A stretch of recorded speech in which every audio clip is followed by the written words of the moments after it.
If I have the frame welded into a hardtail, how does a bike with a drive shaft affect that process?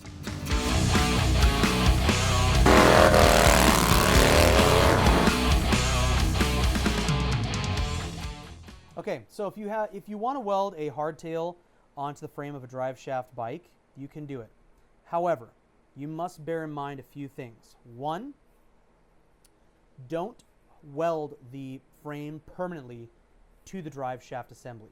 If you do, if you have any issues with your drive shaft, you need to replace any gearing, any connections, anything like that, you will have to cut the hardtail off. So, what's very important is that no matter how you set your hardtail up, it only bolts to the existing swing arm. If you're going to use your swing arm, which you will have to do if you have a shaft drive, you will want to make sure that everything gets bolted to the swing arm, not welded. It doesn't affect, that's the only thing you need to reconsider when you're doing a hardtail to a shaft drive motorcycle. Pretty simple. You can attack that hardtail however you choose. You just need to make sure that nothing gets welded to the swing arm.